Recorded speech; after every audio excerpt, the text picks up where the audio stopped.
O Senhor esteja convosco. Ele está no meio de nós. Proclamação do Evangelho de Jesus Cristo segundo Marcos. Glória a vós, Senhor. Naquele tempo, Jesus partiu com seus discípulos para os povoados de Cesareia de Filipe. No caminho, perguntou aos discípulos: quem dizem os homens que eu sou? Eles responderam: alguns dizem que tu és João Batista, outros que és Elias, outros ainda que és um dos profetas. Então ele perguntou: e vós, quem dizeis que eu sou? Pedro respondeu: tu és o Messias. Jesus proibiu-lhe severamente de falar a alguém a seu respeito. Em seguida começou a ensiná-los, dizendo que o Filho do Homem devia sofrer muito, ser rejeitado pelos anciãos, pelos sumos sacerdotes e doutores da lei, devia ser morto e ressuscitar depois de 3 dias. Ele dizia isso abertamente. Então Pedro tomou Jesus à parte e começou a repreendê-lo. Jesus voltou-se, olhou para os discípulos e repreendeu a Pedro, dizendo: vai para longe de mim, Satanás. Tu não pensas como Deus, e sim como os homens. Então chamou a multidão com seus discípulos e disse: se alguém me quer seguir, renuncie a si mesmo, tome a sua cruz e me siga, pois quem quiser salvar a sua vida vai perdê-la, mas quem perder a sua vida por causa de mim e do Evangelho vai salvá-la. Palavra da salvação. Glória a vós, Senhor. Per Evangelica dicta dereantur nostra delicta.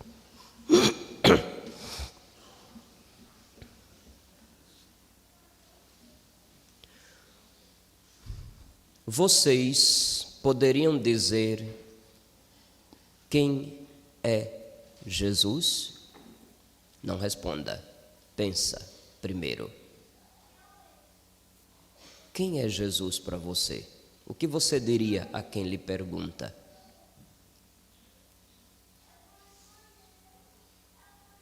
Eu fico imaginando diversas respostas que já estou tão acostumado de ouvir quando faço essa pergunta. Alguns dizem assim: Jesus é tudo. Coitado, não conhece Jesus. Outro diz: ele é o máximo, no mesmo sentido. Jesus é a razão da minha vida. Mas ainda não disse quem é Jesus. Outros, pegando carona naquelas frases bonitas que a internet vira e mexe joga, vão talvez dizer assim: olha que coisa maravilhosa, Jesus é o maior sábio que já existiu. Ah, é? Então o que é que você aprendeu com ele? Cri, cri, cri, cri, cri, cri, cri, cri. Não aprendeu nada. Jesus é o maior psicólogo que já existiu. Ah, é? E qual foi talvez o problema que estava começando a se instalar na sua vida e ao conhecer o Evangelho você resolveu? Cri, cri, cri, cri, cri. Isso é para vocês imaginarem um grilo, porque na hora que faz silêncio a gente só escuta passarinho lá fora e o grilo, sempre que está num lugar perto e a gente nunca sabe onde é. Quem é Jesus para você? É necessário que a gente tenha como responder essa pergunta. Porque, meus filhos, daí é que vai depender muita coisa que a gente vai dizer ou fazer. Daí é o que vai depender até mesmo o estilo de vida que a gente abraça. Quem é Jesus para você? Quem acha que Jesus é apenas mais um sábio entre outros sábios, vai ter uma hora que será seduzido pelas outras sabedorias e vai querer colocar Jesus no mesmo patamar. Quem acha que Jesus é o poderoso que pode fazer milagres, talvez vá pensar como os apóstolos naquele instante, que ainda esperavam um Messias poderoso que resolvesse os problemas políticos de Israel. E logo em seguida, Jesus, depois que Pedro diz, o Senhor é o Messias, vai dizer que tipo de Messias ele é. Aquele que entrega a sua própria vida. E eles não concordam. A partir dessas palavras de Jesus dizendo que deve se entregar, deve ser traído, sofrer e morrer e ressuscitar, é que a gente vai entender os cânticos do servo que aparece no segundo livro de Isaías. Hoje a gente viu um pedaço, se eu não estou enganado, do terceiro canto do servo do profeta Isaías. Ofereci as costas para me baterem, as faces para me arrancarem a barba. Não desviei o rosto de bofetões e cusparadas. Quem terá sido esse? Segundo os padres da igreja, é impossível ler essas passagens do Antigo Testamento e não ver ali uma prévia daquilo que nosso Senhor Jesus Cristo sofre na sua paixão e na sua morte. Então Jesus vai dar uma luz sobre a interpretação exata desses textos do Antigo Testamento e vai dizer: vocês esperam um Messias poderoso que resolvam seus problemas, mas a única coisa que eu vim fazer foi dar-me. Jesus veio nos dar Deus, Ele próprio, para nós, a sua vida, não apenas por nós, mas veio dar a sua vida para nós. Não faz muito tempo que nos domingos nós meditávamos sobre o capítulo 6 do Evangelho de São João, onde ele falava que ia dar a carne a comer e o sangue a beber, e quem não se alimentasse dele não teria vida eterna. Já esqueceram? Não faz muito tempo não, 3, 4 semanas no máximo a gente escutou isso aí. Foi para isso que ele veio. Jesus não veio fazer revolução social, Jesus não veio promover luta de classes, Jesus não veio fazer uma política de boa vizinhança com os pagãos, para dizer qualquer religião está tudo ok. Ele não veio fazer nada disso. Ele veio revelar quem é Deus, na sua própria carne. Até que ponto Deus é amor? Ao ponto de tomar para si tudo aquilo que a falta de amor provoca, para salvar, redimir, resgatar os ingratos que são amados e depois empurram a vida toda como se isso não lhes dissesse respeito. Eu devo sofrer, eu devo morrer. Quando Pedro, que tinha respondido corretamente, aí para vocês verem, às vezes a gente decora uma resposta à pergunta quem é Jesus, a resposta está correta. Mas é como se a gente não acreditasse naquilo que está dizendo. Já perceberam? Quantas coisas a gente lê na Sagrada Escritura, no Catecismo, nos documentos da igreja e diz, isso aqui está certo. Mas no dia a dia a gente toma decisões, toma rumos de vida, se mete em esquemas, em coisas que nem é bom estar citando aqui, que não tem nada a ver com aquilo que a gente diz sobre nosso Senhor que é certo. A dicotomia, digamos assim, a separação das duas realidades. Parece que a fé não diz tanto respeito à vida concreta de muita gente, que mesmo dizendo, isso aqui está certo, mas no meu dia a dia eu tomo decisões ignorando, desprezando, deixando completamente de fora isso que eu acredito. Não é assim. Pedro respondeu corretamente, mas quando Jesus disse que tipo de Messias seria, ele disse, espera aí, eu não aceito isso não, vai para longe de mim, Satanás. Tu não pensas como Deus, mas como os homens. Às vezes queremos pegar as coisas de Deus e tentar fazer um joguinho de cintura para ceder à linguagem mundana, ceder à política da boa vizinhança, parecer que está tudo bem, não importa qual caminho você vai decidir tomar daqui por diante. Meus filhos, quando a gente sabe que Deus é um só, e que esse único Deus, em um determinado momento da história, se rebaixa ao nosso nível, vive uma vida como a nossa, fala conosco, sofre e morre e ressuscita, é impossível a gente dizer que qualquer caminho leva a Deus. Não tem como. É impossível. E inclusive um Deus exigente. Quem quiser me seguir, renuncie a si mesmo, tome sua cruz e me siga. Quem quiser ganhar a vida, vai perdê-la. Olha que coisas interessantes. Quem quiser me seguir, renuncie a si mesmo. Tome a sua cruz e me siga. Renúncia, meus filhos, é você, digamos assim, domar o seu egoísmo, a sua tendência a olhar para o próprio umbigo, pensar apenas em você mesmo e manipular tudo e a todos ao seu redor em função de você mesmo. Isso é egoísmo. E é isso que a gente precisa começar a podar, começar a domar. Porque Deus é amor. É impossível ser amor e egoísmo e ter atitudes egoístas simultaneamente, ou uma coisa ou outra. Porque a condição para se amar é renunciar a si próprio. Quem não está assim disposto à renúncia de si próprio, a domar o próprio egoísmo, como é que vai dizer eu amo fulano, eu me entrego completamente pelo bem do fulano que eu amo? É impossível. É por isso que muitos relacionamentos não vão adiante, é porque cada um só está pensando no próprio bem, no próprio prazer, e muitas vezes usa e abusa o outro como objeto de prazer. Vai ter uma hora que aquilo desgasta, cansa. Vai dizer, olha, um ou outro vai dizer, estou cansado, não dá não para continuar desse jeito.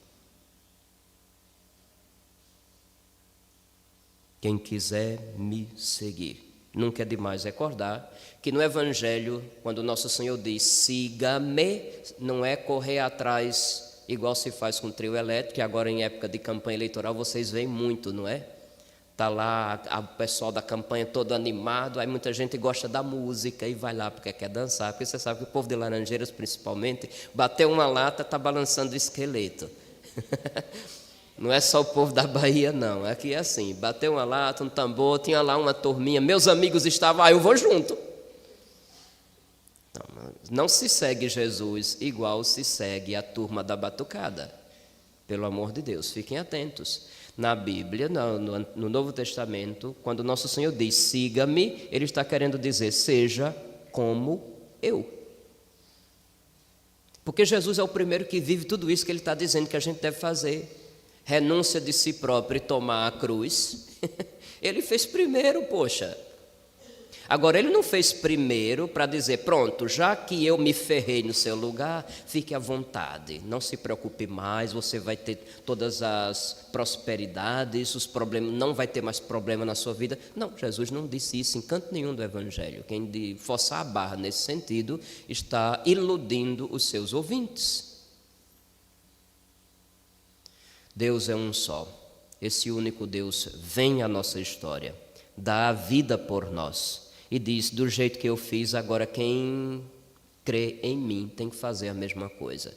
Renúncia de si próprio. Tomar a cruz cada dia. Tomar a cruz, minha gente, não é masoquismo, não é abraçar qualquer sofrimento pelo sofrimento. Eu já falei aqui, mas nunca é demais recordar. O que é a cruz? A cruz não é aquele infeliz que você tem que suportar necessariamente.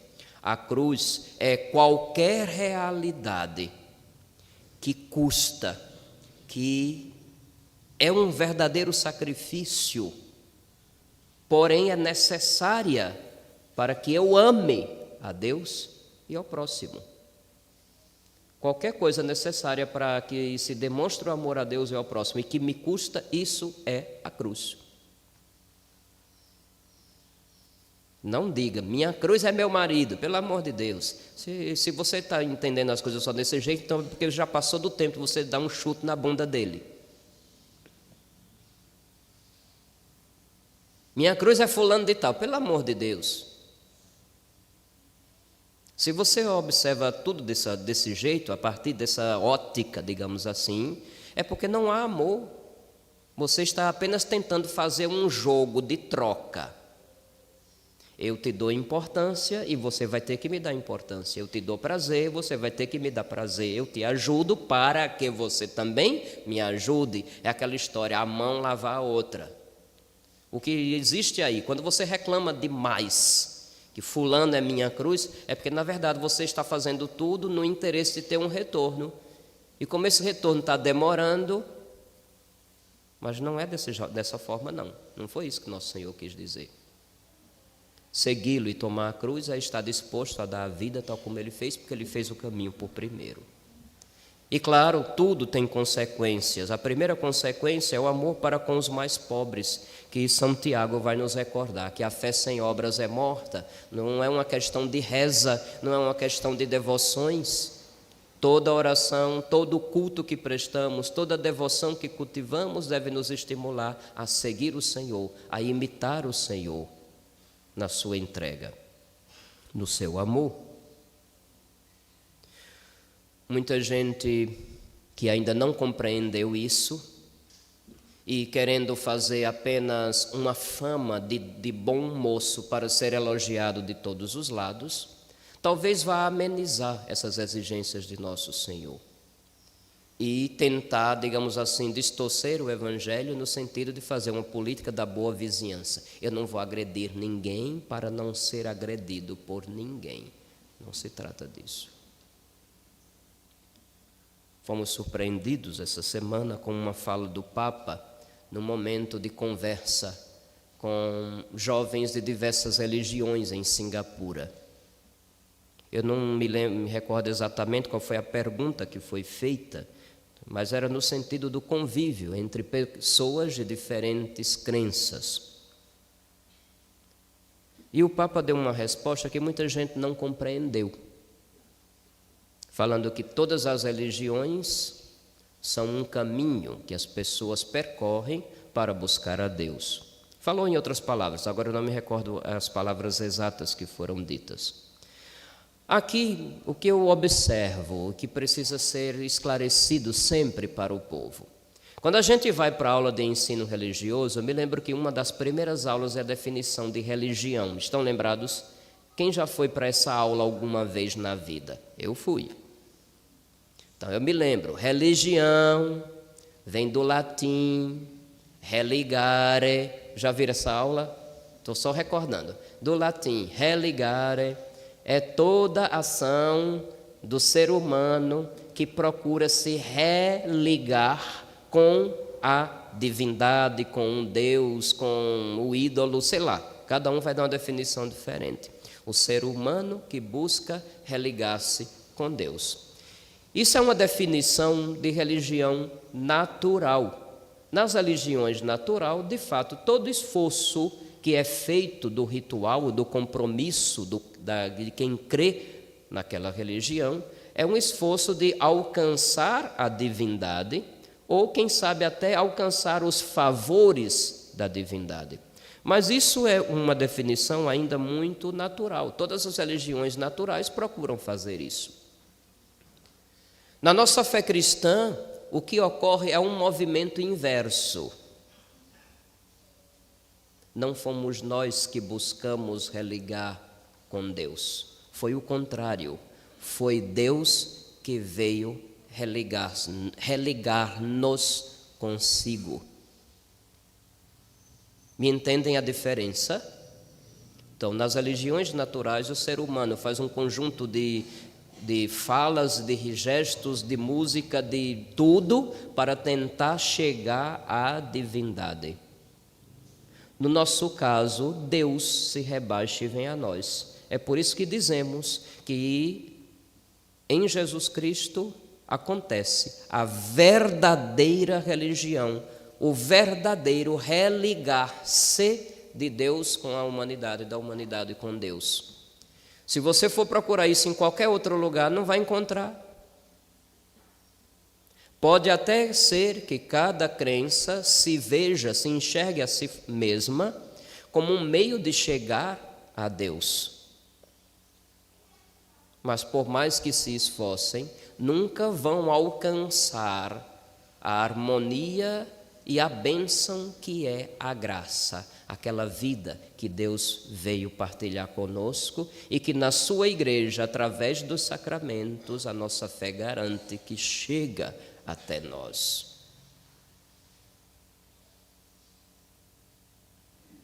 Deem o desconto.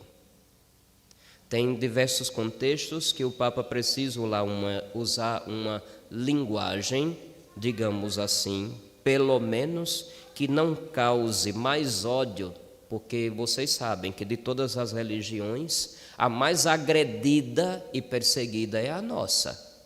Ou vocês nunca perceberam isso? Procure saber das notícias no mundo inteiro. Procurem saber o que acontece na Nicarágua. Procurem saber o que acontece em Venezuela, próximos de nós. Procure saber o que acontece na Coreia. Procure saber o que acontece em diversos países da África. Procure saber o que acontece em Etiópia. Procure saber o que acontece na Eritreia, o que acontece na Nigéria, o que acontece no Congo, o que acontece no Sudão. Isso só para citar pelo menos os que eu sei de certeza que neste exato momento ocorrem situações de perseguição à fé católica. Procure saber o que acontece no Afeganistão, no Paquistão e em tantos outros lugares. Incomodamos, sim. E parece que qualquer fala de um católico pode ser um estopim para reações mundiais, não apenas de pessoas que têm crenças religiosas, mas principalmente daqueles que têm crenças ideológicas. Basta recordar o que aconteceu na abertura das Olimpíadas de Paris, que foi uma piada atrás de mau gosto atrás da outra. Vocês sabem o que aconteceu. A igreja ensina, em fidelidade ao seu divino fundador, que não há outro caminho pelo qual possamos ser salvos a não ser Jesus Cristo. Esse ensino é perene. O próprio Jesus falou: eu sou o caminho, a verdade e a vida. Ninguém vai ao Pai a não ser por mim. A palavra de Jesus somente bastaria. Mas parece que hoje citar o Evangelho não é mais suficiente. Tem ocasiões que a gente precisa estar munido de diversos outros documentos para dizer que a coisa é de hoje também, é dos nossos dias, é atual. E eu gostaria, não sou muito de usar isso, mas hoje, por exemplo, eu gostaria de fazer uma leitura de um trecho deste livro aqui.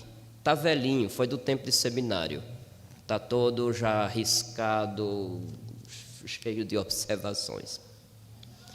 Isso aqui é o compêndio do Concílio Vaticano II. O Concílio Vaticano II foi a reunião de todos os bispos do mundo com o Papa, que aconteceu entre os anos de 1962 até o ano de 1965, quando o Papa João XXIII desejou que a Igreja se pronunciasse no mundo contemporâneo com uma linguagem que pudesse ser mais acessível. Às vezes usam uma linguagem muito diplomática e isso pode dar a impressão de que tem ambiguidades, tem duplo sentido. Porém, muita gente fala do concílio e mete a bomba sem nunca ter lido um documento. Lê em pedacinhos que outra pessoa já selecionou. Eu gosto de ir às fontes. Diante do que ocorreu nesses dias, e que muita gente acha que é o Concílio Vaticano II em ação, eu gostaria de abrir aqui e ler do Concílio Vaticano II a Constituição Lumen Gentium sobre a Igreja, no capítulo 2. O número 14 da Lumen Gentium do Concílio Vaticano II diz o seguinte, eu vou abrir aspas, porque eu vou ler literalmente o que está aqui. Em primeiro lugar, o Santo Sínodo, era assim que na tradução em português se refere à reunião dos bispos, o concílio, volta seu pensamento aos fiéis católicos. apoiado na Sagrada Escritura e na tradição, ensina que esta igreja peregrina é necessária para a salvação. O único mediador e o caminho da salvação é Cristo, que se nos torna presente no seu corpo, que é a igreja. Ele, porém, inculcando com palavras expressas a necessidade da fé e do batismo, ao mesmo tempo confirmou a necessidade da igreja, na qual os homens entram pelo batismo como por uma porta. Por isso, não podem salvar-se aqueles que, sabendo que a Igreja Católica foi fundada por Deus através de Jesus Cristo como instituição necessária, apesar disso, não quiserem nela entrar ou nela perseverar. Concílio Vaticano II, que muita gente que se diz católico e formado não conhece. Então, o ensino da igreja não muda. Cristo é o único mediador entre Deus e os homens. É vontade desse mesmo Cristo que no seu corpo, que é a igreja, os meios de santificação e salvação cheguem até a humanidade. E é necessário, portanto, para salvar-se, ou seja, para chegar até Deus, que as pessoas, conhecendo esta verdade, se tornem católicas.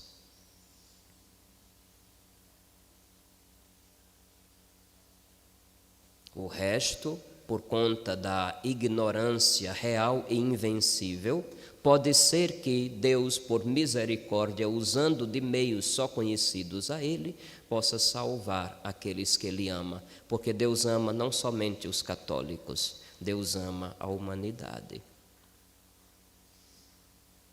E nunca é demais recordar, Deus só tem um Filho, a segunda pessoa da Trindade que se encarnou, nasceu da Santíssima Virgem Maria, assumiu o nome de Jesus, morreu na cruz e ressuscitou. Este é o único Filho de Deus. Todos os outros, todos nós outros nos tornamos filhos de Deus pelo batismo que Jesus instituiu e mandou que a igreja administrasse em todo lugar onde o evangelho fosse pregado. Não tem outro caminho. Posso fazer nada. Quem é Jesus para você? O seu estilo de vida diria aos outros que você está falando a verdade ao dar a resposta a essa pergunta? Questione-se e que a graça de Deus nos socorra a todos. Louvado seja nosso Senhor Jesus Cristo.